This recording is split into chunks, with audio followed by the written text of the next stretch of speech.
pessoal, tudo bem? Boa noite. Vamos iniciar então mais um encontro nosso de Direito Administrativo, a matéria aí que vai fazer vocês passarem no concurso, né?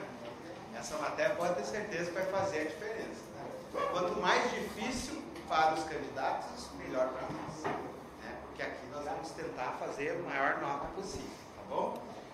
Então vamos lá. O que nós vimos até agora? Olha só, dentro do Direito Administrativo, olha só, concentra aí um pouco.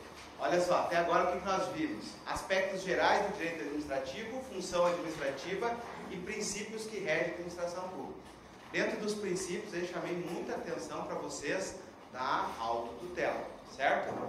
Eu tenho que lembrar que a autotutela é o poder da administração de rever os seus próprios atos, ok? Ela utiliza lá anulação e revogação. Eu não posso, pessoal, cair numa charadinha que o princípio da autotutela é isso que eu acabei de falar. E, olha só, a tutela é outra coisa. Ok? A tutela nós vamos aprender hoje, que é o controle da administração direta sobre a administração indireta. Ok? Princípio da autotutela é uma coisa, tutela outra coisa. Certo? Então, não confunda, porque essa é uma charadinha de concurso. Certo? Então, o que nós vamos ver hoje? Nós vamos ver organização da administração pública e já trataremos também de controle da administração pública. Eu vou dar muita ênfase a isso aqui hoje, porque aqui estará uma das questões da prova que vocês podem ter certeza na prova que vem, ok? Então, tem que aprender organização, esse mapa mental aqui, ó, ele tem que estar memorizado. Eu já vi alguns alunos aí que já foram alunos, batendo o olho, já lembrando tudo que sabe ali por trás, tá? Tem que bater o olho e lembrar. Se esse aqui não está legal, faça o seu, mas faça um mapa mental, ok? Um esquema. Isso aqui vai ajudar, né, a fazer os gatilhos mentais na hora de uma questão. Isso agiliza a resposta. Eu ganho tempo. Né? Vocês viram que na prova da Polícia Civil de Santa Catarina, uma das coisas que mais pegou foi o tempo, certo? Tinha 120 questões para responder, né, em um curto período de tempo. Então, pode ser que mude o edital e a gente enfrenta tem que enfrentar uma coisa nesse sentido também, de muitas questões. Então tem que estar preparado para uma leitura rápida, certo? Então vamos lá. Então o tema da aula de hoje é um tema importantíssimo, que é a chamada organização da administração pública, certo? Inicialmente, ó, vamos tratar o seguinte: o que é a administração pública? Tá? A administração pública, pessoal, ela pode ser vista sobre dois aspectos. Tá? Um aspecto mais amplo, que engloba aí mais uma visão de direito constitucional, e um aspecto mais restrito, ok? Um aspecto mais estrito, que é o aspecto importantíssimo aqui para o direito administrativo. Tá? Então nós temos que ter uma distinção. Geralmente, quando a gente se fala de uma maneira geral, administração pública, eu estou buscando mais o aspecto amplo. Tá? Então a administração pública, um aspecto mais amplo, olha só, ela abrange órgãos de governo, tá? E também a administração em sentido estrito. Os órgãos de governo estão relacionados mais ao estudo do direito constitucional. Por exemplo, quando vocês vão estudar lá as atribuições do STF, as atribuições do STJ, ok? Isso está relacionado a órgãos de governo. Tá? Aqui, para nós, interessa muito aquela função administrativa. Então, para nós, vai importar muito, muito mesmo a chamada administração em sentido estrito. Tá? Não precisa decorar isso aqui, tá? Só tem uma questão de introdução. Mas o que vem a ser a administração em sentido estrito? Tá? A administração em sentido estrito, ela ganha, olha só, ela se divide em dois sentidos. Tá? Então, quando eu pego a administração sob o sentido estrito, eu posso ver ela sob dois sentidos, ok? Essa classificação não é cobrada pela FEPES, tá? Mas ela é muito cobrada por outras bancas, como por exemplo a CFNB, como por exemplo a ESAF, mas a nossa aqui de Santa Catarina, a FEPES, não é muito comum ela cobrar o conhecimento dessas duas classificações, mas eu tenho que entender, vai fazer toda a diferença no meu conhecimento, tá? Não precisa memorizar o que significa, mas entender sim, tá? Olha só, nós temos então a administração em sentido formal, subjetivo, orgânico, ou administração em sentido material, objetivo e funcional. Professor, o que significa isso? Bem tranquilo. Olha só, a primeira classificação é essa que está no quadro aqui.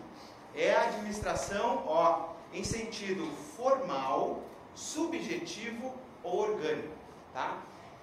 classificação é a classificação adotada pela administração pública. É adotada aí por toda a doutrina de direito administrativo. O que significa essa classificação aqui, pessoal? Olha só, a administração pública nada mais é que um conjunto de agentes, órgãos e entidades incumbidos do exercício da função administrativa, tá? Então, vindo para cá, olha só, a administração em sentido formal nada mais é que o conjunto de órgãos, o conjunto de entidades e os conjuntos de agentes que fazem parte dessas pessoas jurídicas aqui, ok? Eu posso ter, por exemplo, na administração direta, eu posso ter aqui os servidores públicos. Dentro da categoria dos servidores públicos, eu tenho servidores efetivos, que são aqueles que ingressam por concurso, e os cargos comissionados, né? De livre nomeação e exoneração. Além disso, o que eu tenho aqui? Eu tenho também os agentes temporários, dentro da administração direta.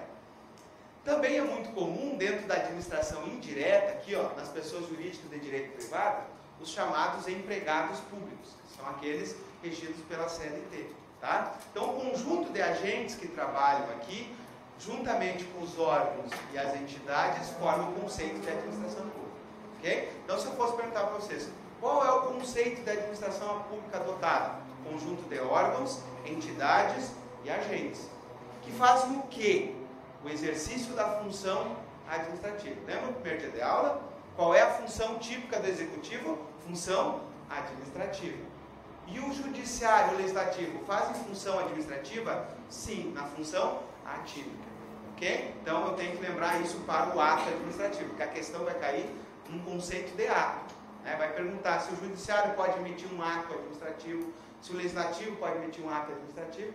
E a pergunta também que vai vir é o seguinte: e um particular pode emitir um ato administrativo? Sim.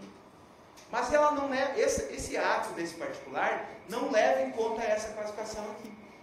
Tá? Ele leva em conta a função. Estão entendendo? Por que o particular emite um ato? Porque ele presta a função administrativa. Tá? Então, o que eu quero que vocês entendam aqui? Ó? Essa classificação adotada para dizer o seguinte: quem é administração e quem não é, essa classificação adotada, ela leva em consideração ó, 3 palavrinhas: sentido formal, subjetivo e orgânico. Fica bem fácil de memorizar. Ó. Em sentido formal, não lembra uma forma? Sentido formal. Em sentido subjetivo, não lembra pessoas? Subjetivo lembra pessoas, lembra os agentes. E orgânico, não lembra órgão? Então, conjunto de entidades, órgãos e agentes, que fazem o quê? A função administrativa. Certo? Quais são as 4 funções administrativas que eu tenho que saber? Prestar serviço público, poder de polícia, o fomento e exploração da atividade econômica. Tudo isso vai se encaixar aqui hoje. Certo? Tem que saber. Então vamos lá. Então, desse conceito aqui, ó, o que é importante eu saber? Que alguém ficou de fora. Certo? Alguém ficou de fora. E vejam bem, quando eu esquematizo aqui, ó, fica fácil visualizar. Então, se eu estivesse falando de uma forma abstrata, talvez vocês não estivessem vendo. Tá? Mas eu mostrando aqui, ó, olha só, por essa classificação, alguém ficou de fora. E ficou bem claro que ele ficou de fora, estão vendo? Tá? Então, quem ficou de fora nessa classificação? Os particulares. Os concessionários, os permissionários e os autorizatários. Ok? Então, eu levo em consideração, ó, essa classificação aqui. Então, administração direta e indireta. Ficou de fora os particulares. Tá? Mas lembrando que particulares emitem atos. Mas por que eles emitem atos? Por causa dessa segunda classificação aqui. Então essa segunda classificação não é adotada pelo Brasil, mas ela serve para mim ver quem faz a função. Tá? Essa classificação ela é muito importante, sabe para quê? Para o direito administrativo. O objeto de estudo, olha só, presta atenção. O objeto de estudo do direito administrativo é a função administrativa. Nosso objeto de estudo é a função. Então, por isso que eu estudo um particular. Porque a função é o objeto de estudo do direito administrativo. Está entendendo? Então, essa segunda classificação, ó, em sentido material, objetivo e funcional, ela leva em consideração o seguinte: quem faz parte da administração seriam aqueles que prestam função. Já sei que não é essa adotada. Mas eu sei que, por exemplo, um particular presta serviços públicos, presta atividade administrativa. Tá? Então, o que eu tenho que saber? Que essa segunda classificação não é adotada. Tá? Mas essa segunda classificação, ela é importante, porque é o objeto de estudo do direito administrativo. Tá? Então, mensagem final: particulares não fazem parte da administração, porque o Brasil não adota aquela classificação ali. Contudo, particulares emitem atos administrativos, porque eles prestam serviços públicos. Ok? Todo mundo fechou? Então, vamos embora. Aqui, disso que nós falamos até agora, quais seriam perguntas? A primeira pergunta: o que é administração pública? Conjunto de órgãos, entidades e agentes que prestam serviço público, que exercem a função administrativa. Ok? Fechamos esse primeiro conceito. Segunda questão que poderia cair: particulares fazem parte da administração? Não. Outra questão que eu já mato. Particulares emitem atos administrativos? Sim, matei outra questão. Ok? Então, é nesse sentido que as questões vão vir para vocês. Vão testar aí o conhecimento de vocês. Tá? Fechou? Vamos embora. Olha só. Então, dentro dessa classificação, eu tenho que lembrar das 4 funções. Tá? Essas 4 funções nós vamos encaixar no estudo. Então, nós vamos ter que lembrar, por exemplo, quem presta serviço público, poder de polícia, e vamos falar aí sobre intervenção do domínio econômico. Tá? Então, são assuntos